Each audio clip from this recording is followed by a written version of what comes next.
ताके पाँव न फटे बेवाई, वो क्या जाने पीर पर आई। ये बात मैं हर उस मनुष्य के लिए कह रही हूँ जो मनुष्य दूसरों को दुख में देख करके उसका मजाक उड़ाता है, या उसे ये लगता है कि ये ओवर रिएक्ट कर रहा है किसी सिचुएशन के ऊपर। और अक्सर लोग बहुत जजमेंटल हो जाते हैं, क्योंकि उन्हें तो कभी कोई दुख हुआ ही नहीं, तो उन्हें मालूम ही नहीं है कि उस दुख से गुजरने वाले पर उस वक्त क्या बीत रही है। आज मैं आपको एक ऐसी ही शख्सियत से मिलवाने वाली हूँ जिनका लोगों ने ना बहुत तरीके से मजाक उड़ाया। घर वालों ने तो उड़ाया ही, साथ में बाहर वालों ने भी बहुत उनका मजाक उड़ाया, क्योंकि उन्हें लगा कि उनकी परेशानी तो कोई परेशानी ही नहीं है। और आप सबको मालूम होगा ना कि अगर महिलाओं के ऊपर कोई भी अत्याचार होता है या परिवार में कोई समस्या होती है, तो लोग अक्सर उसे घरेलू मामला कह करके दरकिनार कर देते हैं, उसे सीरियसली लेते ही नहीं है। लेकिन जिनसे आज आपको मैं मिलवाने वाली हूँ, उन्होंने अपनी ज़िंदगी का एक बहुत बड़ा हिस्सा सिर्फ और सिर्फ वायलेंस को सहते हुए बिताया है। बहुत संघर्ष किया उन्होंने, लेकिन उनका संघर्ष जो है वो कभी भी ऊपर नहीं आ पाया, क्योंकि परिवार से लड़ पाना अक्सर बहुत मुश्किल होता है। और ये बात सिर्फ वही समझ सकते हैं जिन्होंने घरेलू हिंसा का सामना किया है। और लोग कहते हैं ना कि थोड़ा सा वक्त और सह लो, क्योंकि हमें तो सहना सिखाया जाता है, हम लड़कियां, हमें सहना चाहिए। उन्होंने थोड़ा नहीं, बहुत ज़्यादा सहा, और इतना ज़्यादा सहा कि एक लिमिट पर आने के बाद वो बिल्कुल टूट गई। और फिर उन्होंने फैसला किया कि वो अब अपनी ज़िंदगी अपने हिसाब से जिएंगी। और इसका भी बहुत विरोध हुआ, लोगों ने, सोसाइटी ने, ख़ासतौर पर हमारा समाज जो है ऐसे लोगों के पीछे पड़ जाता है, ये कहते हुए कि थोड़ा और सह लेती तो क्या हो जाता। और हर परिवार में तो छोटी मोटी बातें होती हैं।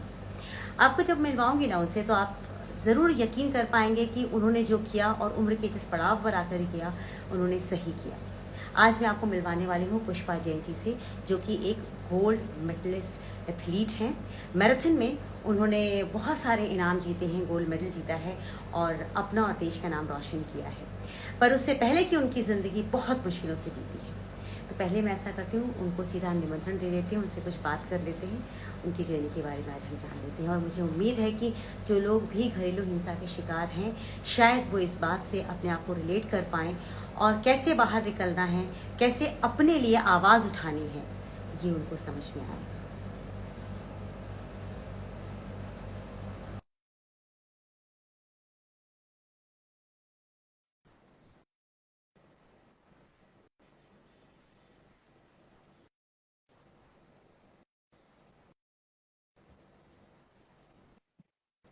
नमस्ते पुष्पा जी, नमस्ते। कैसे हैं नमस्ते। आप? मैं एकदम अच्छी हूँ। आप कैसे हैं? मैं बहुत बढ़िया हूँ। अरे वाह, आपके पीछे तो बहुत बहुत सारे मेडल्स नजर आ रहे हैं मुझे, बहुत सारे मेडल्स। Thank you ma'am. ये सारे मेडल्स आपके किस किस गेम्स को लेकर के हैं? सॉरी मैम, थोड़ा आपको वॉइस। जो आपको जो ये मेडल मिले हुए हैं, किस गेम के लिए मिले हुए हैं खास तौर पर? एक्चुअली मैम ये रनिंग एथलेटिक की वजह से मुझे मिला है। अच्छा। तो जी, रनिंग कर करके मिला है मुझे ये सारे। तो आप देख सकते हैं ये सारा। हाँ। आपने सबसे पहला मेडल कौन सा जीता था? सबसे पहला एक गोल्ड मेडल जीत लिया था आपने, या आपने धीरे धीरे स्टार्ट किया गोल्ड तक पहुंचने के लिए? मैम उसके लिए पहले मैंने नॉर्मल जो इवेंट होते हैं, मैराथन होते हैं, उसमें मैंने पार्टिसिपेट किया कम से कम 3-4 साल तक। अच्छा। और उसमें हाँ। जी बिल्कुल, 3-4 साल बाद फिर मैंने एक अचीवमेंट किया था स्केचर का। तो उससे मुझे गोल्ड मेडल मिला, तो उसमें गोल्ड मेडल मिला मुझे स्केचर में। तो ये वाह। इन्फिनिटी है, इन ऑर्बिट, मुंबई में है, अपने मलाड वेस्ट में। तो वहाँ हाँ। पे मैं फर्स्ट आई थी, तभी मुझे लगा कि हाँ गोल्ड मेडल क्या होता है। तो उस दिन खुशी का मुझे कुछ पता नहीं चला कि बहुत कुछ अचीव कर लिया, ऐसा मुझे लगा था। नहीं, वाकई गोल्ड मेडल मिलना तो अपने आप में बहुत बड़ी बात होती है, गोल्ड मेडल। अच्छा, आपको कोई ट्रेनर भी है जो आपको ट्रेन करते रहते हैं इन चीजों के लिए? क्योंकि इसमें तो बड़ी बड़ी सारी बारीकियां होती है ना, जो सिखाई जाती हैं। जी जी जी, बिल्कुल बिल्कुल। इसके लिए मुझे गवर्नमेंट ने ग्राउंड दिया है, ट्रेकर दिया है, वहाँ पे आप रनिंग कर सकते हैं। तो साई अथॉरिटी ऑफ इंडिया, जो हाँ। मुंबई का एक बहुत बड़ा अच्छा ग्राउंड है, तो वहाँ पे मुझे मदद की गवर्नमेंट ने, साई अथॉरिटी अरे। Of India. तो उन्होंने मदद की मेरी कि आप यहाँ पे आके रनिंग कर सकते हो, यहाँ पे आप ट्रेनिंग ले सकते हो। और आप चाहे कोच के थ्रू भी आप ले सकते हैं, लेकिन मेरी अर्निंग की वजह से मैं नहीं ले पाई। तो खुद अपने आप, मुझे कोई कोच ने ट्रेन नहीं किया, मैंने खुद अपने आप को इम्प्रूव किया, खुद कड़ी मेहनत में जाके रनिंग करना, 3-3, 4-4 घंटे ग्राउंड में धूप में छाव नहीं देखा, भूखे प्यासे रह के मैंने रनिंग किया और रनिंग को पार करके मैं गोल्ड मेडलिस्ट। बाप रे, आप भूखे प्यासे रह करके और बिना किसी कोच के आपने किया। तो आप एक बात बताइए, आप मतलब देखिए रनिंग वनिंग एक ऐसी चीज है जिसके लिए एनर्जी की बहुत ज्यादा जरूरत होती है, तो आप अपने डाइट वाइट के लिए कैसे करती रही, क्या करती थी? जी मैम, इसके लिए डाइट का बहुत इम्पोर्टेंट रहता है, मैटर करता है, क्यों सारा डाइट पे ही रहता है। तो डाइट के लिए गुड़, घी, दूध, दही ज्यादा लेना पड़ता है, तो इसके लिए अर्निंग भी होना जरूरी होता है। तो खास करके मुझे डाइट लेना था, डाइट एनर्जी लेवल के लिए। तो वो मैं रोज यूज करती थी, और पनीर खाना, गुड़, घी, दूध, उससे एनर्जी अच्छी आती है, उससे आप स्टेमिना भी स्ट्रांग होता है, और उसी के थ्रू मैं आगे से बढ़ी। तो जब आपका कोई भी दौड़ का, आपका मैराथन का कोई भी आपका वो एग्जाम होने वाला होता है या कोई कॉन्टेस्ट होने वाला होता है, उससे पहले आप क्या प्रिपरेशन करती हैं? जी मैम, उसके पहले जैसे मुझे मेल आ जाता है हाँ। कि यहाँ पे होने वाला है मैराथन, इवेंट होने वाले हैं या कुछ भी होने वाला है, तो मुझे मेल आ जाता है। तो ये हाँ। सबसे बड़ी अच्छी सुविधा की गवर्नमेंट ने मेरे लिए। हाँ। तो मेल आ जाता है, फिर मुझे लगता है कि अब मुझे नेक्स्ट वीक वो मैराथन है, नेक्स्ट वीक में ये इवेंट है, तो मैं उसकी तैयारी पहले से ही करती हूँ। ऐसा नहीं कि मुझे कल रनिंग के लिए जाना, सैटरडे मॉर्निंग हाँ। 4 बजे फ्लैग टाइम होता है, रिपोर्टिंग टाइम होता है, और 3:30 बजे के होता है, कभी कभी 4 बजे के होता है, early morning Saturday, morning Saturday या संडे जो हाँ। रहता है, संडे का रहता है मोस्टली 99-100%। संडे का ही रहता है, तो अर्ली मॉर्निंग का रहता है, तो मुझे वहाँ पे पहुँचना रहता है। तो उससे पहले मैं ये करती हूँ कि सप्ताह से मंडे टू फ्राइडे में रनिंग प्रैक्टिस करती हूँ, और सैटरडे संडे में थोड़ा सा योगा, प्राणायाम, मेडिटेशन, 2 दिन बॉडी को हीलिंग करने के लिए लगता है, तो एक दिन सैटरडे में हीलिंग करने के लिए रखती हूँ, और संडे को मैं सुबह उठ के 2 बजे, 3 बजे जितना रिपोर्टिंग टाइम होता है उससे 1 घंटा पहले मैं ऐसे यहाँ से निकल जाती हूँ, फिर वहाँ पे पार्टिसिपेट करती हूँ। जब आपका मैराथन कंप्लीट हो जाता है, एकदम शरीर ड्रेन हो जाता होगा, टूट जाता होगा, क्योंकि इतना दौड़ने के बाद तो शरीर को बस रेस्ट चाहिए, आराम चाहिए, कुछ भी नहीं चाहिए दूसरा। आप अपने आप को ठीक कैसे करती हैं, क्योंकि शरीर तो टूटता ही होगा ना? अपने आप को ठीक करने के लिए क्या कुछ अलग से कुछ करती हैं, जैसे योगा करती हैं या बहुत खूब सारा सोती हैं, अच्छा खाती हैं, क्या करती हैं आप? जी मैम, मैं रनिंग करने के बाद लोग अक्सर थक जाते हैं, लेकिन टच वुड में नहीं थकती हूँ। अच्छा। हो सकता है आप लोग की दुआ है और आप लोग का आशीर्वाद है, तो शायद इसीलिए हाँ। मुझे बनाया परमात्मा ने। तो जब रनिंग करने के बाद लोग सबकी श्वास फूल जाती है, किसके घुटने में दर्द होता है, किसके पैर में हाँ। दर्द होता है, किसको हार्ट ज्यादा पंपिंग करने लग जाता है, तो ये चीज मेरे में नहीं है, क्योंकि मैं अपने आप को मेंटेन कर रही हूँ। मैं मेंटेन किया, फिर मुझे बाद में मैंने ऐसा कर दिया कि मुझे रनिंग कर लिया, अब मुझे श्वास नहीं चढ़नी चाहिए, तो उसके लिए मैं जैसे रनिंग कंप्लीट किया तो इमीडिएटली मैं थोड़ा सा पानी लेती हूँ। पानी लेने के बाद थोड़ा सा मैं रेस्ट करती हूँ, और जो वहाँ रिफ्रेशमेंट मिलता है आधा घंटे बाद में, तो वो मैं नहीं लेती हूँ मैं, क्योंकि वो लेंगे तो फिर आपको साइड इफेक्ट हो सकता है उसका, तो इसलिए ओ। खाली पेट इतना जरूरी होता है जी। और फिर आधे 1 घंटे बाद में आप आधा लीटर पानी पीना है, फिर आप 1 घंटे बाद में आधा लीटर या 1 लीटर आप पानी पी लीजिए, तो बॉडी में कोई हार्मफुल नहीं होगा, कोई आपको इंजरी होने के चांसेस नहीं होंगे, ना कोई क्रैम्प आने के चांसेस होंगे, ना थकावट होगी, ना कुछ भी नहीं होगा। और एक बॉडी को बैलेंस लेके चलना है, ऐसा नहीं है कि आपको कंटिन्यू भागते रहना है, जैसे मुंह से ब्रीथ लेना है, नाक से छोड़ना है, ये सबसे मैटर करता है। कोई भी एथलीट होगा, कोई सा भी एथलीट, समझो मेरे अलावा और कोई भी है, अगर आप नाक से श्वास ले रहे हो और मुंह से हाँ। आप छोड़ रहे हो, तो आपको कभी श्वास दम लगेगा ही नहीं। ये टेक्निक बहुत कम अच्छा। लोगों को पता है कि आप जब रनिंग करते हो या इवेंट करते हो, मैराथन करते हो, तो किसी को ये पता नहीं है कि आप ब्रीथ कहाँ से लेना चाहिए और कहाँ से छोड़ना चाहिए, ये लोगों में नहीं पता है। तो मैं आपके माध्यम से बताना चाहूंगी हर एक रनर्स के लिए कि आप नाक से श्वास लीजिए और मुंह से श्वास छोड़िए, तो आपको क्या कभी बात है, दम नहीं लगेगा। जी मैम। क्या बात है, ये तो आपने बहुत अच्छा बताया। जब मैं भी थैंक कभी कभी रनिंग करूंगी तो अब मैं इस बात को ध्यान रखूंगी, क्योंकि मैं तो बहुत एग्जॉस्ट हो जाती हूँ, जरा सा दौड़ने में थक जाती हूँ बिल्कुल। बारीकी आपने अच्छा बताया, बहुत बड़ी बारीकी आपने मुझे बताई है।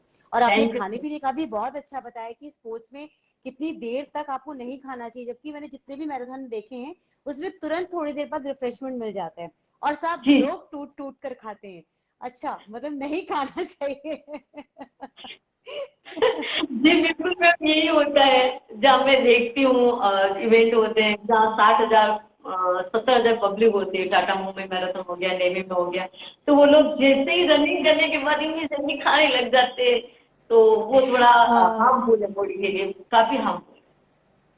चलिए, ये बहुत बहुत इम्पोर्टेंट पॉइंट आपने मुझे बताया। थैंक अच्छा, आपने अपनी लाइफ के किस समय सोचा आपने कि मुझे अब मैराथन करना चाहिए, मतलब मुझे अब एक एथलीट बनना है और अपना नाम कमाना है, कि मतलब आपको क्या पता था कि आप नाम कमाएंगी इस रूट पर दौड़ करके या मेहनत करके? आपने सोचा था इस बारे में कभी?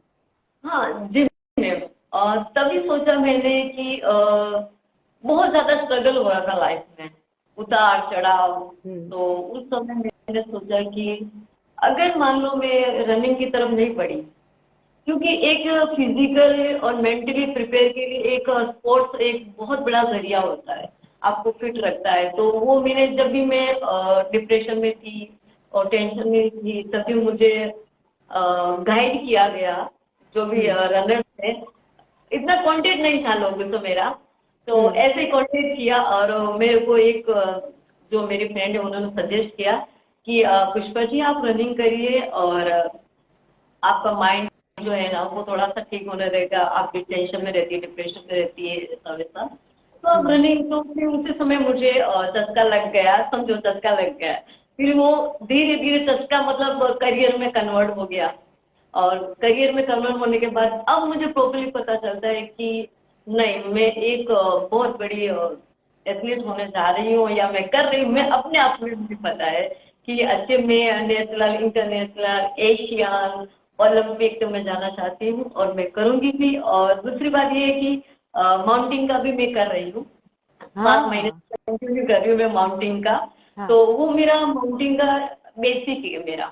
अभी तो एवरी बेसिक संडे, है। सैटरडे संडे में जाती हूँ, और सैटरडे पूरी नाइट में वॉकिंग करती हूँ, ऊपर चढ़ती हूँ पहाड़ पे, और 7-8 घंटा कंटिन्यू चढ़ती हूँ मैं पूरी रात सैटरडे नाइट को।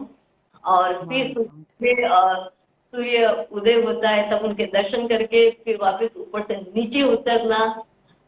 तो कम से कम 14 घंटा 15 घंटा में हर सैटरडे संडे में वॉकिंग करके ऊपर चढ़ती हूँ, नीचे उतरती हूँ, माउंटिंग का करती हूँ। तो वही मेरा प्रैक्टिस चालू है, अभी एवरेस्ट का भी ये तैयारी कर रही हूँ।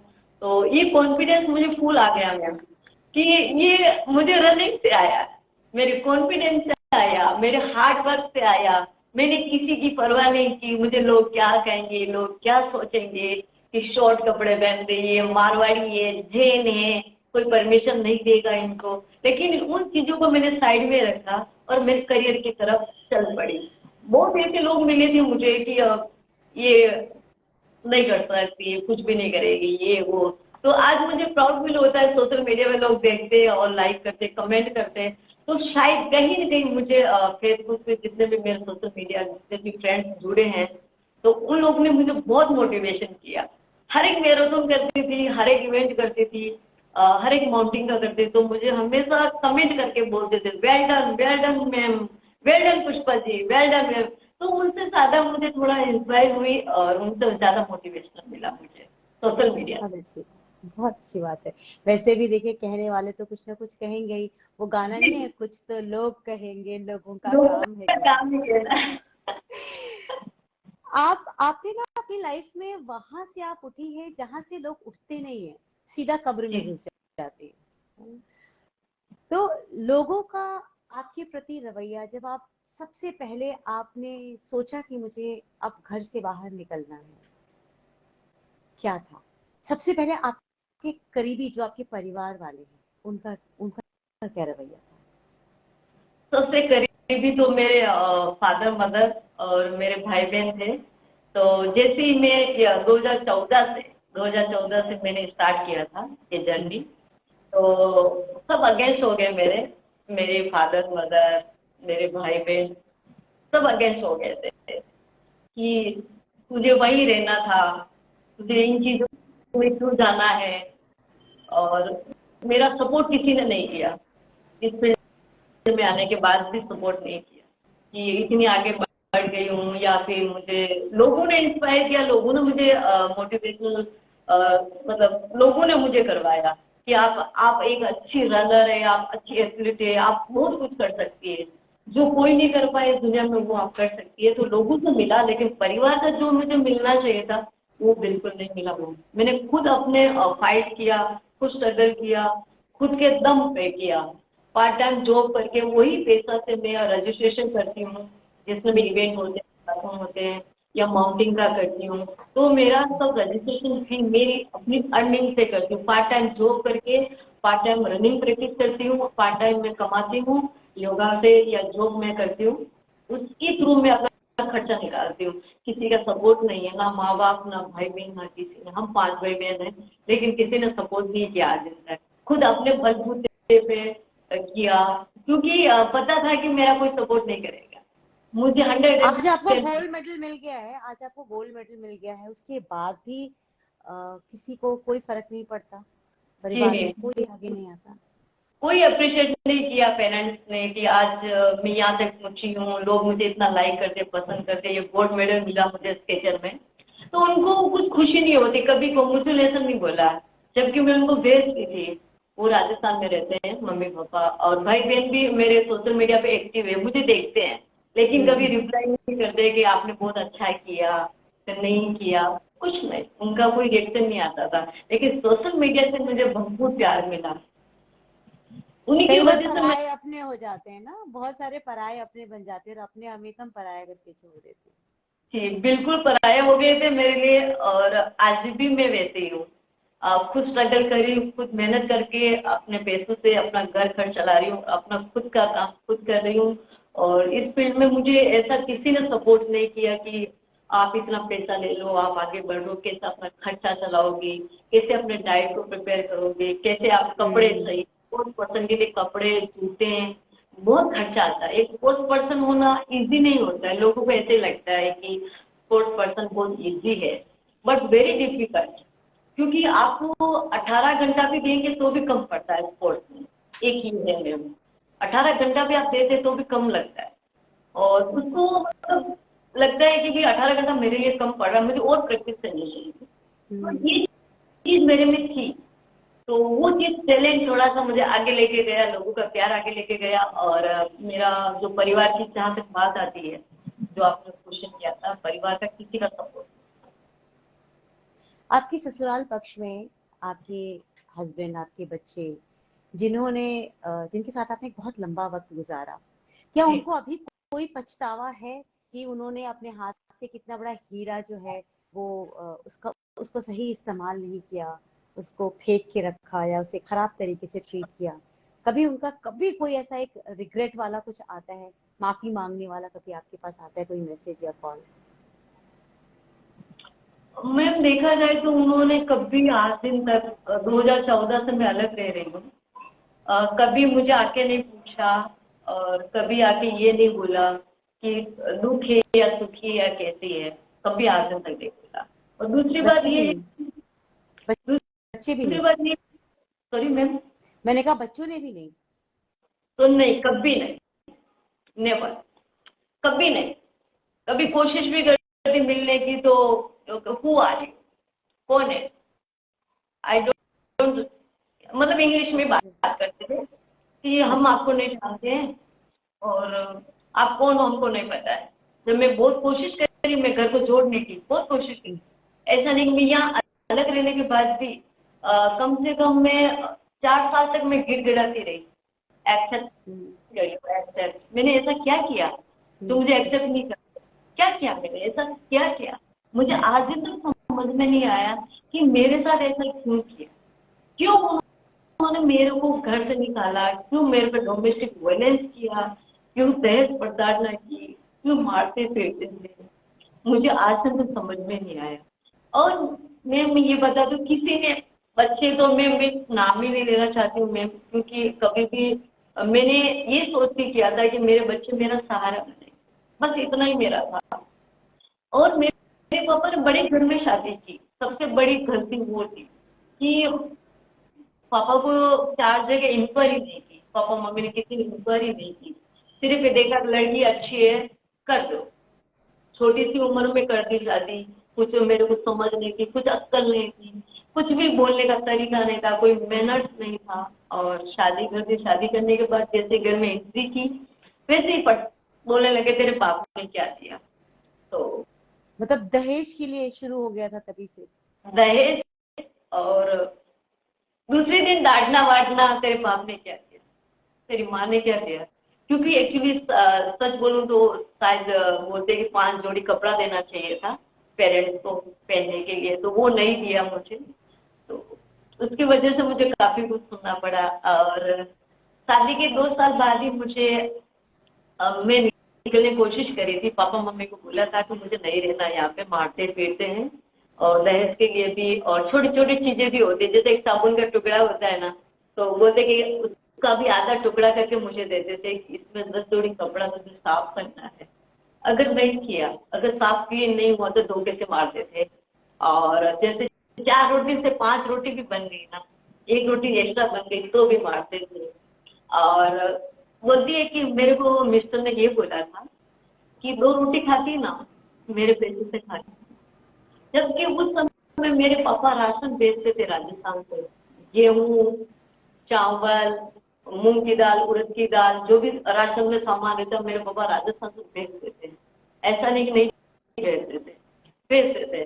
फिर भी बोले तेरा बाप आ गया, तेरी माँ आ गई। तो मेरे माँ बाप को भी बहुत टॉर्चर किया। मेरी माँ को भी मिस्टर ने पिटवाया। मैं यहाँ पे 2017 की बात है, यहाँ पर जो वहां मैं पे अलग रहने। पिटवाया? हाँ जी बिल्कुल। 3 लेडीज रख रही थी मेरी वॉचिंग के लिए, मारने पीटने के लिए। ये जस्ट सामने 8 नंबर फ्लैट, मैं 5 में रहती हूँ, 6, 7, 8। 3 लेडीज रख रही थी मारने के लिए। अभी भी? वो जी मैम। तो और एक आदमी रखा मेन गेट के ऊपर कि कौन आता है कौन जाता है। तो एक दिन मेरा भाई आया था, पीला शर्ट पहन के मेरा भाई आया था यहाँ पे। तो इमीडिएटली कॉल आया मेरे भाई को, क्योंकि भाई मेरे पास बैठा था, इधर मिलने आया था। तो बोला कि इमीडिएटली मिस्टर के पास कॉल चला गया, क्योंकि यहाँ बाजू में रहते हैं, 2 मिनट का रास्ता है, सेंटर में ही है इधर, उनके बाजू में मैं रहती हूँ, 2 मिनट का रास्ता। तो वहां पे सोसाइटी वालों को नंबर दे के रखा था कि घर पे कौन आता है कौन जाता है उसका, तो पूरा नंबर दे के रखा था मेरे मिस्टर ने सोसाइटी वाले को, सामने वाले को, और मेन गेट के ऊपर। मुझे नहीं पता था सारी चीजें, जब मुझे मारने पीटने लगे ये लोग, तब जाके मुझे पता चला कि मेरी वॉचिंग के लिए रखा था इन लोग ने। तो मेन गेट के ऊपर मेरा भाई आया था, पूछा कि जेलम बिल्डिंग किधर है, 2C5 किधर है। तो क्योंकि उसने देखा नहीं था कभी, यहाँ ये रेंट पे दे के रखा था, मिस्टर की प्रॉपर्टी है, उसके 4-5 फ्लैट है। तो यहाँ पे रहने लगी मैं। तो भाई इधर मिलने आया तो बाहर से ताला मार दिया, कड़ी बाजू वाले ने, सामने वाले बाहर से ताला मार दिया। ताला मारने के बाद मेरे दोनों भाई, मेरे पापा मम्मी को फोन किया तो कोई एक लड़का अंदर है। मेरा भाई रोने लगा बहुत सारा, बहुत कुछ समय उसने कुछ खाया नहीं पिया नहीं, और उस समय मेरे पास कुछ था भी नहीं, सच बोलूं तो कुछ भी नहीं था। खाने पीने के वादे थे मेरे। तो मेरा भाई 2 डोसा लेके आया था, तो रोता हुआ निकला। और फिर बाद में बोला सोसाइटी वाले को कि दादा क्यों बंद आपने कर किया, किसके कहने पे किया। तो बोले कि तुम्हारे हस्बैंड ने हमको बोल के रखा है। तब जाके मुझे पता चला कि ये झरनी है। और एक बार क्या हुआ था, मैं बहुत बड़ी बात है ये, कि जैसे मैं अंदर आई, स्टार्टिंग की बात है, 2014 की बात है। तो अंदर आई और बाहर से ताला मार दिया। मुझे कुछ आइडिया नहीं था उस समय, कड़ी को मैं लॉक लगा के रखूं, कुछ माइंड में था ही नहीं, क्योंकि अपने मन में ऐसा कुछ था ही नहीं, तो मैं इसके बारे में क्यों सोचूं, ऐसा मेरे मन में था। तो बाहर से जैसे एक सर आए थे, सर से मैंने रिक्वेस्ट किया था, सर मुझे 5,000 रुपये की जरूरत है, मुझे यहाँ पे मैं योगा क्लास खोलना चाहती हूँ। तो सर को अंदर जैसे सर आए, बाहर से ताला मार दिया। ताला मार के हस्बैंड को फोन किया। हस्बैंड ने पूरा जहाँ रहते हैं वो नाम है संतोष नगर, वहाँ के सारे व्यापारी लोगों को बुलाया, और जहाँ मैं रहती हूँ पूरी सोसाइटी वालों को बुलाया, आओ देखो इसके अंदर एक आदमी अंदर खड़ा है, ताला बंद करके। इस तरह से मुझे जलील किया, इज्जत के ऊपर सब मैंने ठान लिया मैम, मुझे कुछ करना है लाइफ में, मुझे अचीवमेंट करना है, कुछ भी हो जाए अब। क्योंकि जब तक करेक्टर पे इंसान बोलते करेक्टर पे आ जाता ना, तो फिर वो औरत किसी की नहीं होती है, लड़की किसी की नहीं होती है, किसी की भी नहीं सुनेगी कोई। आप मार दो, पीट दो, धक्के मार के बाहर निकाल दो, उसके बाद तो भी फर्क नहीं पड़ता। लेकिन जब करेक्टर पर बात आती है ना, तो औरत चुप नहीं बैठती है। तो उसी दिन मैंने ठान लिया था कि भाई कितना भी मुझे पिटवा, कितना भी मुझे मरवा, कितना भी कोचिंग ले, मुझे कोई फर्क नहीं पड़ता। जब मैं सही हूँ मुझे कोई फर्क नहीं पड़ता, मैं रस्ते जाती हूँ, रस्ते आती हूँ, आज दिन तक। अरे कितने दुख की बात है कि मतलब किसी भी स्त्री को नीचे दिखाने का कितना ये इजी तरीका है ना, कि आप उसके कैरेक्टर के ऊपर कुछ भी कर दो, कुछ भी बोल दो, है ना। और आपके साथ मतलब इस हद तक वायलेंस हो रहा है कि आप अलग रह रही हैं, अकेली रह रही हैं इतने सालों से, और आज भी आपके साथ मारपीट। आपने क्या फॉर्मली डिवोर्स नहीं लिया है अभी तक उनसे? जी मैम, मैंने किया था, पुलिस स्टेशन में मैं चक्कर भी काटती हूँ, एफआई दर्ज करने की कोशिश की तो एफआई दर्ज नहीं करते हैं, बोले कि एनसी लिख देते हैं ऐसा। तो मेरा एनसी क्यों, एफआई बनती है, 504 लगता है, 499 लगता है उनका मारने का, डोमेस्टिक वायलेंस, जहाँ मेरे इतना मारा कि यहाँ अभी भी और आंख नहीं फूटी मेरी, अच्छा है पूरा यहाँ से बहुत मारा। 2019 में तो मारा था, जबकि रूल है गवर्नमेंट का कि आप अलग रहने के बाद आप हाथ नहीं उठा सकते। तो मैंने सिर्फ मेरा इतना ही था कि मैं उनको बोला कि मेंटेनेंस कम से कम एटलीस्ट 10,000 महीना का देंगे तो एटलीस्ट मेरा थोड़ा सा खाने का खर्चा निकल जाएगा, डाइट का खर्चा, बाकी तो कुछ होने वाला है नहीं, 10,000 में कुछ होता ही नहीं है। कि कोर्ट ने मुझे बोला कि जब 2015 में मैंने कोर्ट में फाइल किया था कि मुझे सेफ्टी बहुत जरूरी है, क्योंकि उस समय बहुत मारते पीटते थे, अभी भी मारा पीटा चालू है, ऐसा नहीं है। तो मेरे सेफ्टी के लिए कोर्ट में मैटर डाला था मैंने, तो वो मैटर में चल रहा है, 2015 में डाला था, तो अभी तक चल रहा है वो। तो कभी इसलिए चल रहा है कि मैं, मेरे पास पैसा नहीं है और सामने वाले बंदे के पास बहुत पैसा है, इसकी वजह से डेट आगे बढ़ती रही, लॉयर को पैसा खिलाते रहे। और वहीं पे मेरा वीक पॉइंट है एक, मेरा सपोर्टर कोई नहीं था, इसलिए इतने टाइम तक चल रहा है मेरा कोर्ट का प्रोसेस है, 9 साल होने को है।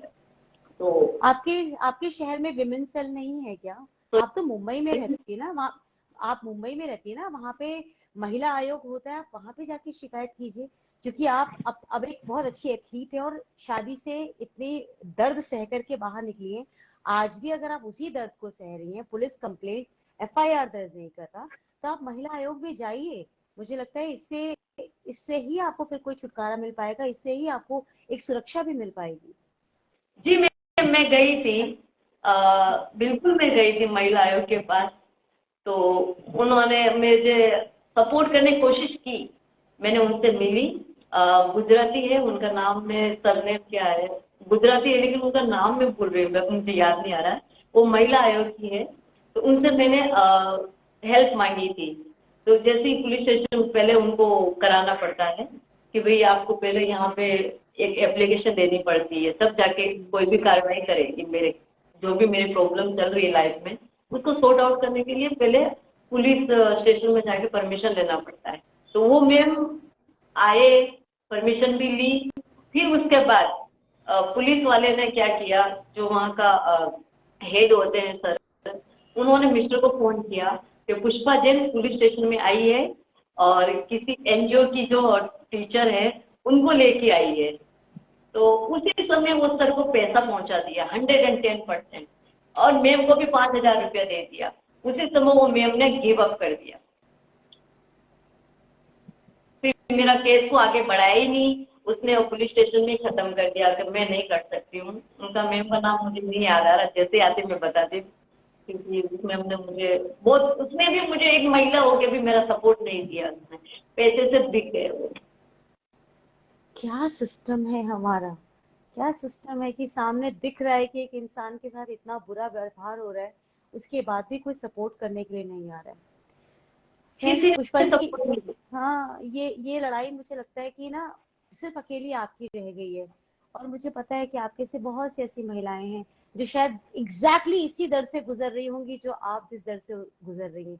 आपके साथ एक चीज अच्छी है कि आज आप अपने साथ अपने लिए खड़ी हैं। बहुत से तो ऐसे हैं जो अपने लिए ना बोल सकती है ना खड़ी हो पाती है।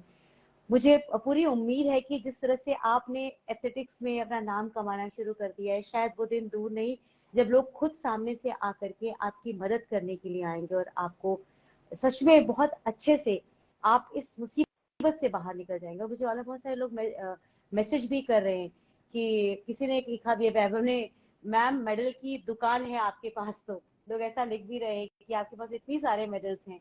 तो पुष्पा जी, मैं आपसे चलते चलते सिर्फ इतना जानना चाहूंगी, आपका सपना, मुझे मालूम है कि इस जो मुसीबत अभी आपके आसपास है, इसमें रहते हुए भी एक सपना बुनना किसी के लिए बहुत मुश्किल होता है, पर फिर भी आपको जितना मैं समझ पाई हूँ, आपने जरूर कोई तो सपना अपने लिए देखा होगा जो आप चाहती हैं कि मुकम्मल हो जाए।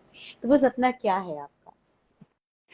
जी बिल्कुल मैम, इसका मैं उत्तर आपको जरूर दूंगी कि मेरा जो राह है ना, जो स्ट्रगल रहा, जो मेरी मेहनत रही, जो डोमेस्टिक वायलेंस रहा, कोर्ट के चक्कर काटना, उसके बावजूद अपने आप को खड़ा करना, ये बहुत बड़ी बात है। ये किसी हर एक में नहीं होती है मैम। मैंने जितने भी लोग देखे हैं, जितने भी मेरे न जाने ऐसी लाखों जैसी पुष्पा रहेगी जो घर में दब के रह रही है ऐसे।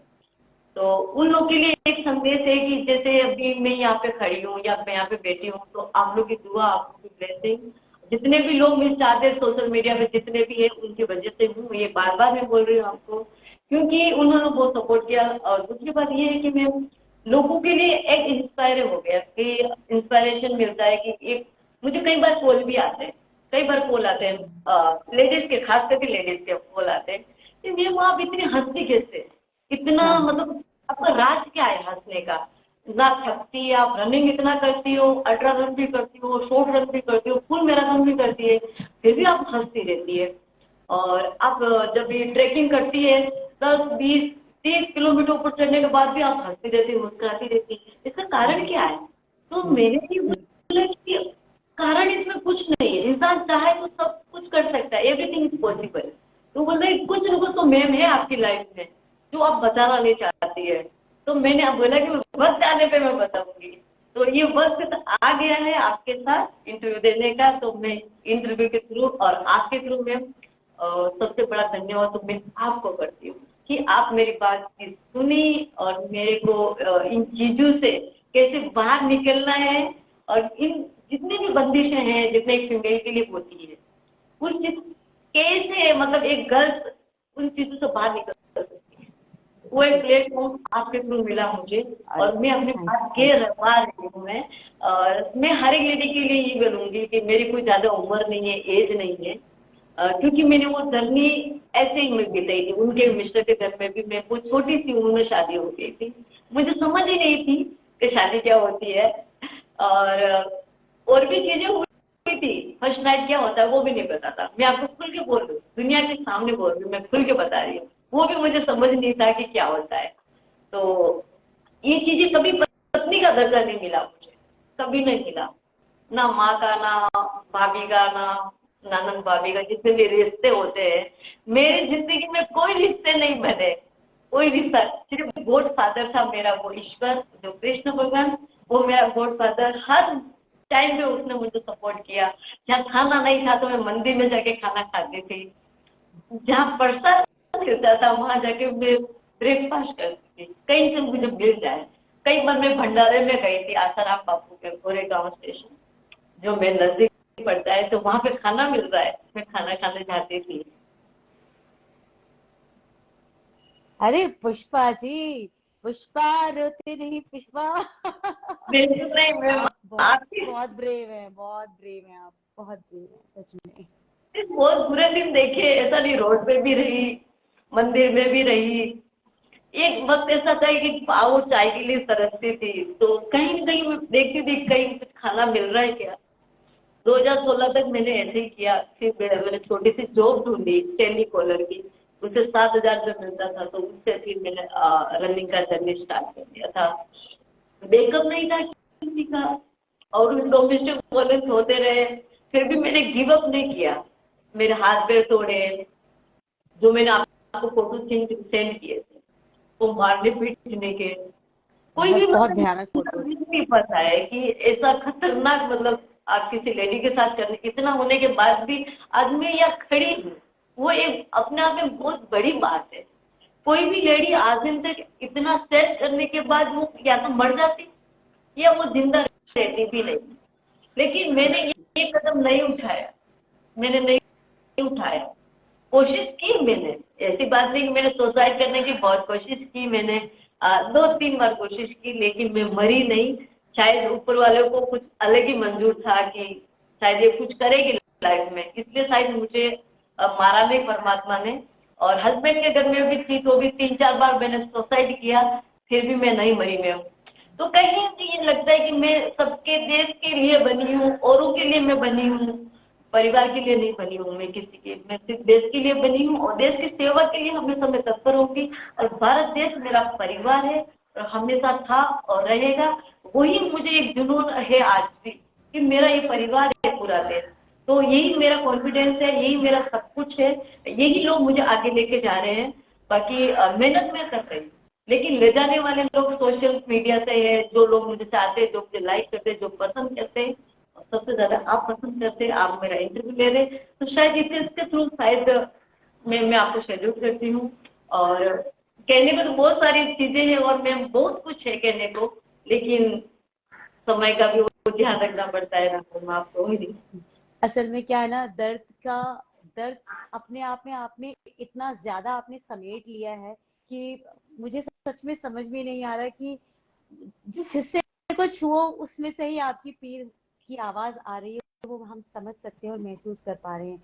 लेकिन उस दर्द से कहीं ज्यादा आप बहादुर हैं, तो उस बहादुरी को मेरा नमन है। आप बहुत बहादुर हैं और आप बहुत से लोगों के लिए एक इंस्पिरेशन है।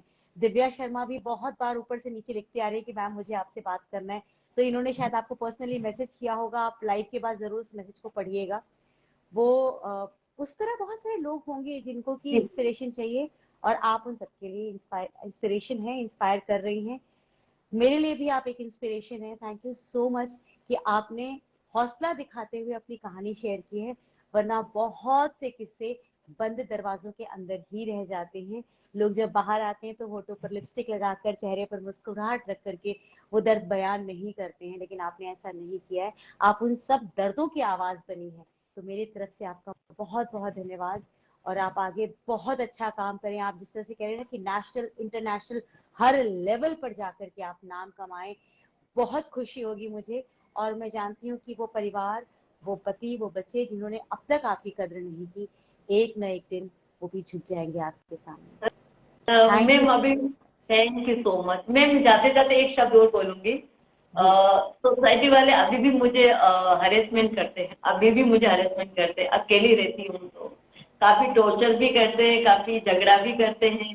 अगर मैंने बैनर लगा दिया योगा का तो वो भी फाड़ के फेंक देते हैं, घर में योगा नहीं चलाने देते हैं। चप्पल मेरे रहते बाहर वो फेंक देते हैं, जो मेरी स्कूटी है उसका कांच तोड़ देते हैं, कभी स्कूल को फाड़ देते हैं, कभी पंचर कर देते हैं। सोसाइटी वाले भी मुझे बहुत परेशान करते हैं, फिर भी मैं टूटी नहीं, फिर भी हिम्मत नहीं हारी और न कभी हारूंगी। और रही बात मैम, मैं मुझे अब लगता है कि मैं फ्रेश हूँ, ना मेरी शादी हुई, ना कुछ बच्चे हुए कुछ, क्योंकि वो सुख मैंने देखा नहीं। पत्नी क्या होती, पत्नी का दर्जा कभी दिया नहीं, कभी माँ का किसी का नहीं दिया। तो मैं अपने आप को फ्रेश समझती हूँ और मैं सिंगल समझती हूँ।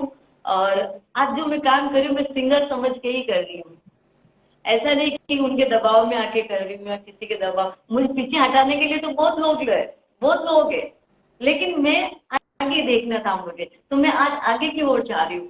तो मुझे नहीं लगता कि मैं शादीशुदा हूँ या कुछ है, मैं नहीं मानती हूँ। मैं फ्रेश समझती हूँ अपने आप को और मुझे प्रेजेंट में जीना है। पास्ट पास्ट होता है, पास्ट से मुझे कोई लेना देना नहीं, लेकिन ये जो पास्ट जो जर्नी रही मेरी वो लोगों के लिए है कि जो जितने भी लोग इतना स्टैंड कर रहे हैं। तो मैं एक संदेश देना चाहूंगी, जो भी फीमेल है, गर्ल्स है, आप फेस ना करें, गलत आपके साथ हो रहा तो आवाज उठाइए, जैसे आज मैंने आपके सामने आवाज उठाई है, वैसे सब जन योग्यता मैम से कांटेक्ट कीजिए और अपनी आवाज को बुलंद कीजिए। अब देश की नारी हो, आपको कोई भी नहीं रोक सकता है, आपने खुद में टैलेंट है, कोई नहीं रोक सकता है। आप एवरेस्ट पे जा सकती है, आप एक ओलंपिक को क्रॉस कर सकती है, आप जो चाहे जो आप कर सकती है, लेकिन खुद में टैलेंट होना चाहिए। जो भी लेडी है, गर्ल्स है, वुमन है, जो भी ये करना चाहती है, वो आप एक मैसेज में छोड़ना चाहूंगी कि भी दब के ना रहे। आपने खुद में टैलेंट है, वो टैलेंट को निकालिए और अपना देश का नाम रोशन करिए। जय हिंद, जय भारत। जय हिंद, जय हिंद। बहुत बहुत धन्यवाद पुष्पा जी, बहुत बहुत धन्यवाद। आगे बढ़ते रहिए, देश का नाम रोशन करते रहिए, फिर मिलेंगे। Thank you Pushpa ji. Thank you ma'am, thank you so much, thank you so much ma'am.